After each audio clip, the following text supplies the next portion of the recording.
আসসালামু আলাইকুম। আমি পলি। আমি এখন আপনাদের একটি গল্প পড়ে শোনাচ্ছি। গল্পের নাম বড় আপা, লিখেছেন শারমিন আঁচল নিপা।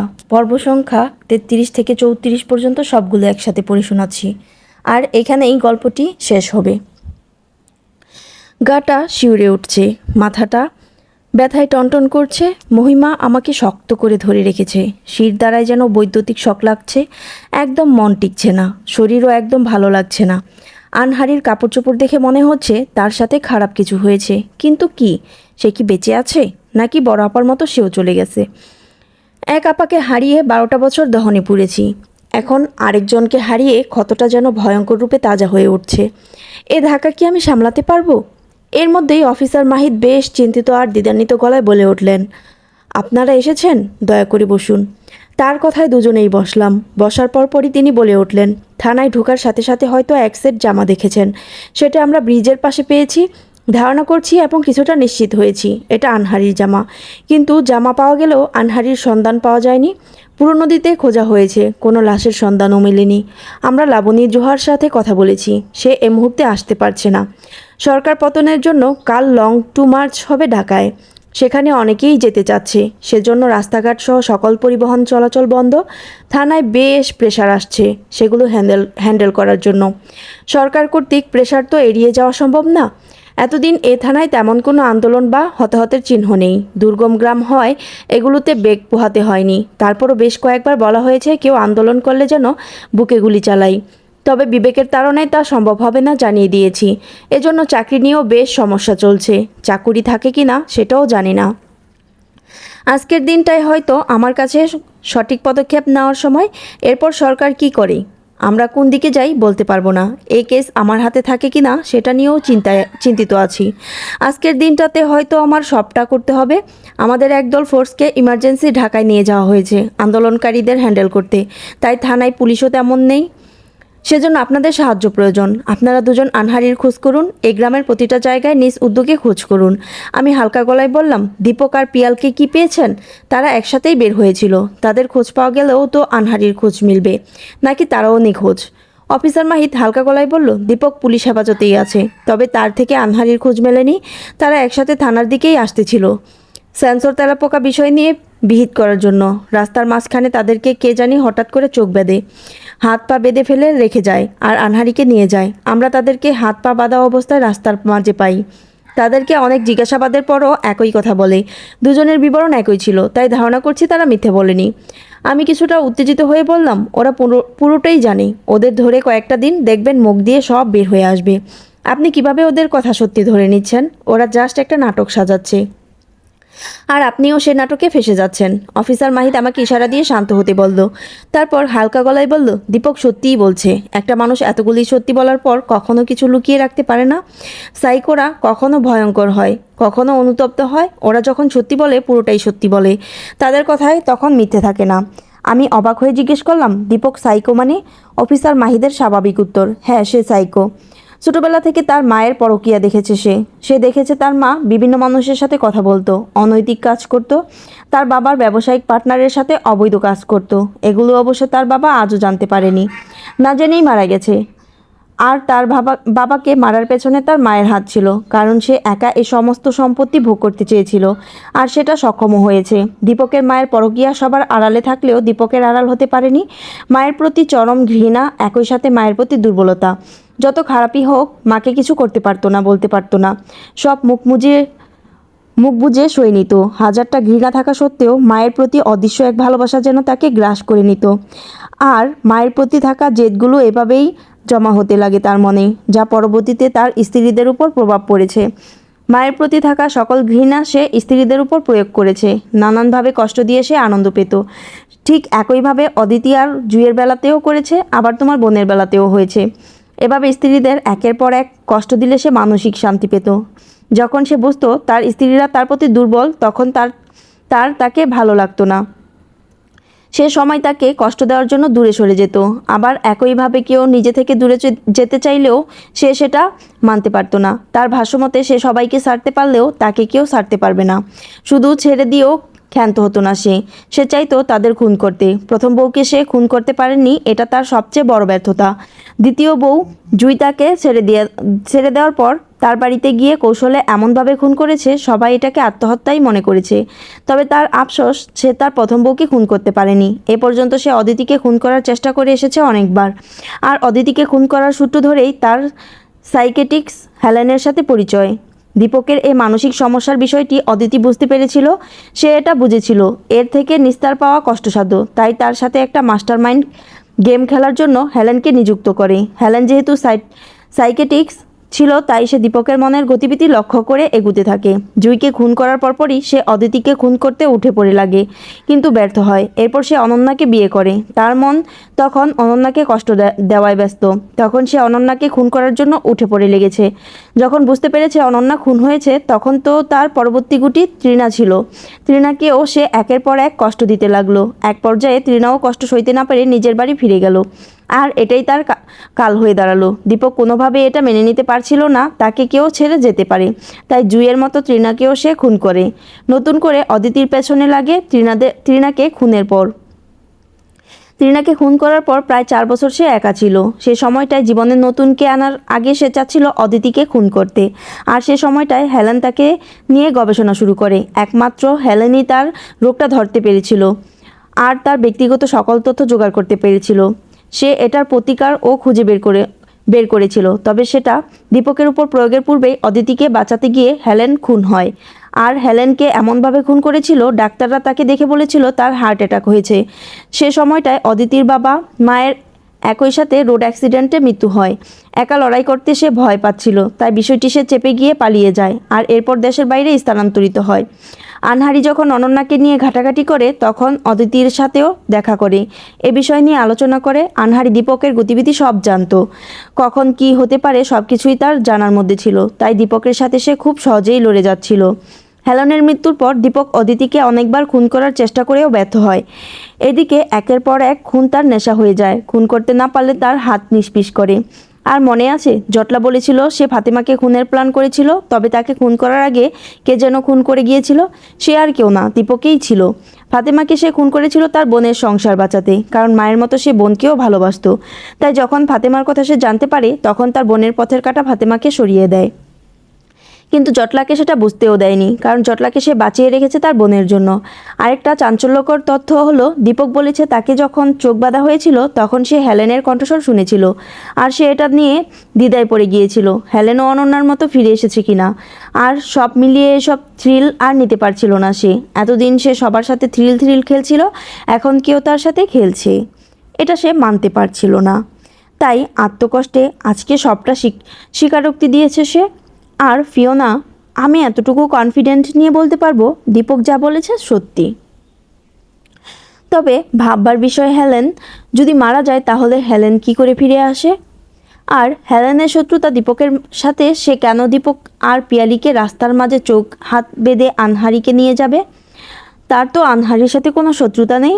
এখানে কোনো তৃতীয় পক্ষের আগমন ঘটেছে। আর পিয়ালি আনহারির জামা কাপড় দেখে নিশ্চিত করেছে আনহারি তাদের সাথে এ জামা পরেই বের হয়েছিল। এখন একটাই প্রশ্ন, আনহারি কোথায়? তাকে কোথায় নিয়ে যাওয়া হয়েছে? তৃতীয় ব্যক্তিটা কে? মহিমা বলে উঠল, তৃতীয় ব্যক্তি তো অদ্বিতীয় হতে পারে। অফিসার মাহিত স্বাভাবিক গলায় উত্তর দিল, অদিতি ছিল না। অদিতি এখনও দেশের বাইরে, ভয়ে দেশে আসছে না। আমরা তার ব্যাপারে খোঁজ নিয়েছি। আর অদিতির কোনো স্বার্থ নেই আনহারিকে নিয়ে যাওয়াতে, বরং এখানে এমন কেউ জড়িত যার এতে স্বার্থ রয়েছে। আর সে হয়তো হেলেনের মতো কণ্ঠকে নকল করেছে, যাতে করে দীপক বিভ্রান্তিতে পড়ে যায়, আর কিছু বলতে পারে না পারে। এখন সেই তৃতীয় ব্যক্তির সন্ধান পেলে আনহারির সন্ধান মিলবে, অথবা আনহারির সন্ধান মিললে সে ব্যক্তির সন্ধান মিলবে। আপনারা দয়া করে সময় নষ্ট না করে খোঁজা শুরু করুন, আমি একদিকে কাজগুলো সেরে নেই। অফিসার মাহিদের কথা শুনে আর মহিমা আপু বের হলাম অনিশ্চিত এক রহস্যভেদ করতে। চারপাশটা খুঁজতে লাগলাম দুজনেই। এর মধ্যেই মোবাইলটা বেজে উঠল। লাবণী জুহা কল করেছে। আমি কলটা ধরে হ্যালো বলতে উনি কান্না গলায় বলে উঠলেন, ফিওনা, আমার মেয়ের যেন কিছু না হয়। আমার মেয়ে ছাড়া এই দুনিয়া আমার কেউ নেই। আমি আনহারিকে ছাড়া বাঁচব না। দয়া করে ওকে খুঁজে বের করো। তুমি যা চাও আমি তাই দিব। আমার জীবন দিতে হলেও দিয়ে দেব, তারপরও আমার মেয়েকে চাই। আমি কি উত্তর দিব বুঝতে পারছি না। পুরো শরীর থরথর করে কাঁপছে, গলাটা ভার হয়ে আসছে, জিহ্বার জড়তা বেড়ে যাচ্ছে, ঠোঁটও নড়াতে পারছি না। এ মানুষটা জানেই না আনহারি তার আপন সন্তান না, তবু এ মানুষটার মায়ার কাছে আপন মাও হেরে যাবে। আমার মায়ের কাছে অনন্যা ছিল বিষের ন্যায়, আর আনহারি লাবণী জোহার কাছে চন্দ্রের ন্যায়। দুজনেই মা, অথচ তাদের মধ্যে কত তফাৎ। আমি আর কিছুই বলতে পারলাম না, সরাসরি ফোনটা কেটেই দিলাম। কিছু বলার সাহস আমার হলো না, ফোনটা কেটে স্তব্ধ হয়ে দাঁড়িয়ে আছি। মহিমা আমার বাহুটা ধরে তার এক হাতের বেষ্টনী দিয়ে আবদ্ধ করে বলল, পিওনা, নিজেকে সামলাও, আমাদের এখন ভেঙে পড়লে চলবে না, সামনের অনেকটা পথ এগুতে হবে। প্রথমেই আমাদের দীপকের বাড়িটায় সার্চ দিতে হবে, সেখানেই আগে আনহারিকে খুঁজতে হবে। আঞ্জুমানকে আমার একদম বিশ্বাস নেই, আর দীপকের কথা অফিসার মাহিদ বিশ্বাস করলেও আমি করছি না, তাই শত্রুর ঘর থেকেই খোঁজা শুরু করতে হবে। আমিও মহিমার সাথে একমত হলাম। সে সময় আঞ্জুমানের ভাবভঙ্গিও আমার ভালো লাগেনি, কেমন যেন সব এলোমেলো লাগছিল। তার কথাবার্তার বিপরীতে আমার বেশ চিন্তিত করেছে, হুট করে এত সহজে একটা মানুষের পরিবর্তন কি করে হয়। তাই দুজন মিলে প্রথমে দীপকের বাড়িতেই গেলাম। সেখানে গিয়ে দরজা খুলতেই দুজনেই চমকে উঠলাম, কারণ আঞ্জুমান গলায় দড়ি দিয়ে আত্মহত্যার চেষ্টা করছে। আমরা দ্রুত গিয়ে তাকে ধরলাম। তার এমন কর্মকাণ্ডে কিছুটা বিস্মিত হলাম। কোনো রকম তাকে বসালাম, কারণ সে ভীষণ উত্তেজিত হয়েছিল।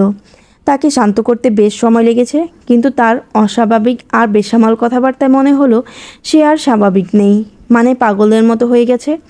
এত প্রেশার তাকে মানসিক রোগীতে পরিণত করে ফেলেছে।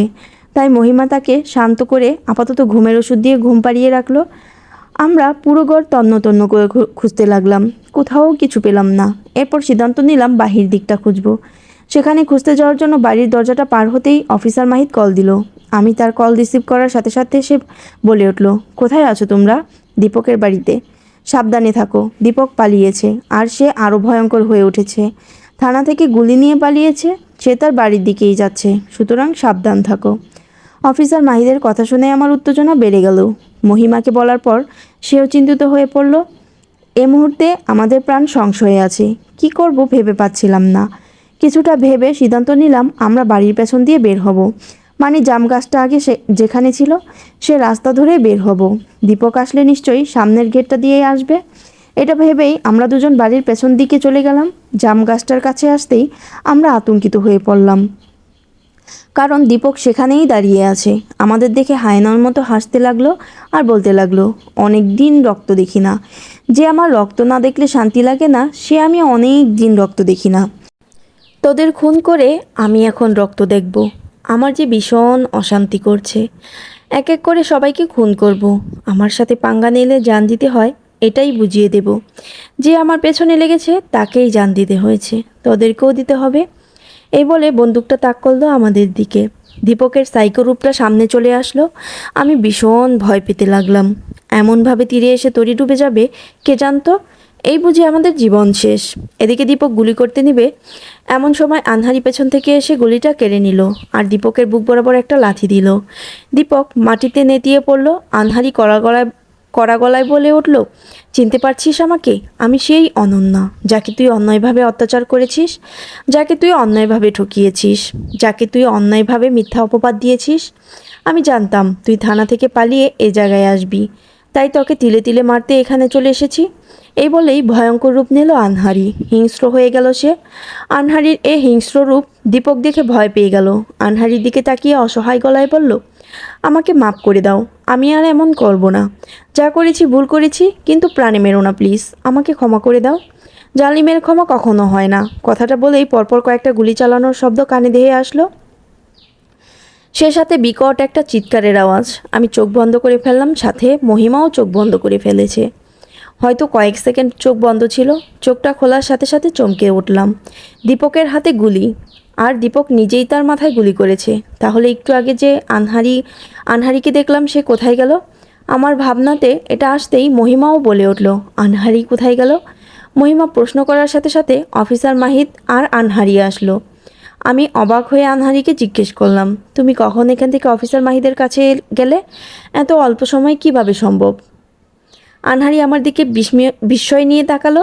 সামনে দীপকের মরা লাশটাও তাকে এত বিস্মিত করছে না যতটা আমার কথায় হয়েছে। সে বিস্মিত গলায় বলল, আমি তো অনেকক্ষণ যাবৎ অফিসার মাহিদের সাথেই।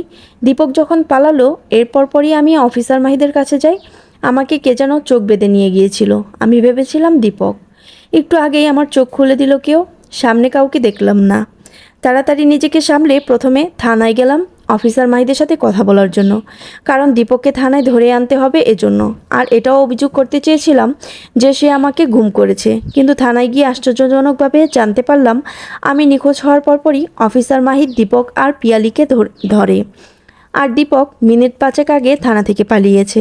তাকে জিজ্ঞাসাবাদের জন্য যে রুমে রাখা হয়েছিল সে রুমে সিটকিনি কৌশলে খুলে পালিয়েছে। আমি একথা শোনার পর পুরোপুরি স্তব্ধ হয়ে যাই, কারণ আমি ছিলাম থানা থেকে ভালোই দূরে। সেখান থেকে আসতে আমার 15 মিনিট সময় লেগেছে। তাহলে বোঝাই যায় আমাকে যে নিয়ে গেছে সে দীপক না।